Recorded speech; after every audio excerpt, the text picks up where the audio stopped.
Those rib isolations and stuff. Yes. Nina Sky, move your body as we're shaking our shoulders.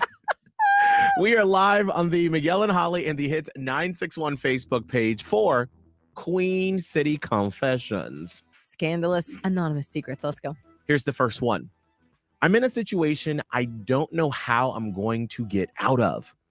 My entire family went on a big cabin trip for the holidays, and it was an amazing time. Okay. Well, one thing led to the other. Oh, here it goes. I don't.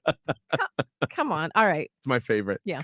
And one thing led to another, and I ended up hooking up with my sister's husband. Holy moly. You can't one thing led to another with that. Come on. Okay, go ahead. It's now happened several more times. I'm really starting to fall for him. What did you think was going to happen? But I know this would tear my family in half. Obviously. The thought has crossed my mind that maybe I should leave Charlotte to put some distance between him and I. So these are all the details we know. So I don't know who you are, like how old you are, like what age you are. But I feel like in this case, that may be a smart move. That's actually a great move. I did something similar. I moved out of a city, out of a state once because I knew that I was falling for somebody that I shouldn't. And in order to like literally put the boundary, put the distance, force myself, I just moved.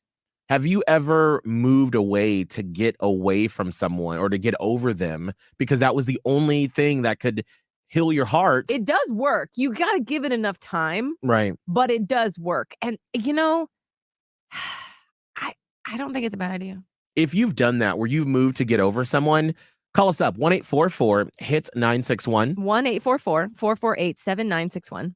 Or text us, by the way. You can always text HITS and your message to the number 96893. Here's another Queen City confession. I got married in October, and I can already tell that this marriage isn't going to work.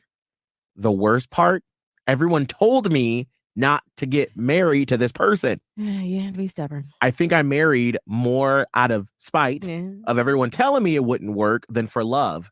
But I don't want them to think that they are right and it wasn't going to work. So, a lot of pride.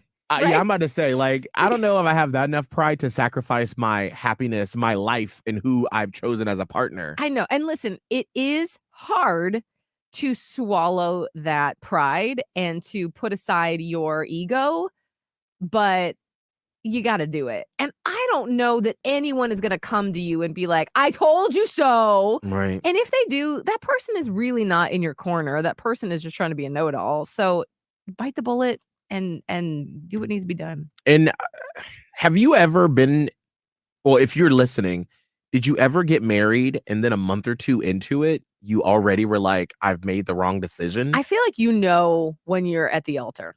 Do you? Yes, I feel like you secretly know, even if you're not willing to admit it to yourself. Like this person that texted in, I think they knew. But now that that all of the festivities have gone away, right, it's very clear. But I almost feel like it doesn't take a month or two. Like you kind of know. If you knew from the beginning like that, like standing at the altar, that this wasn't the person that you wanted to be with, text HITS in that message to 96893. All right, 8 to 7:30. Now we got to get to blown off. Now, you're going to shake your head when I say this next sentence. Okay? Okay. Steven and Danny didn't want to go on a second date because I had a disagreement about robots. I'm normal. Yes. Robots. That is why. Not unhinged at all. Right? This is why they didn't go on a second date. But what about robots made this not work between Steven and Danny? And no, I am not kidding. No. You got to find out with Blown Off in 2 songs. Do you want me to call the woman now? No, you want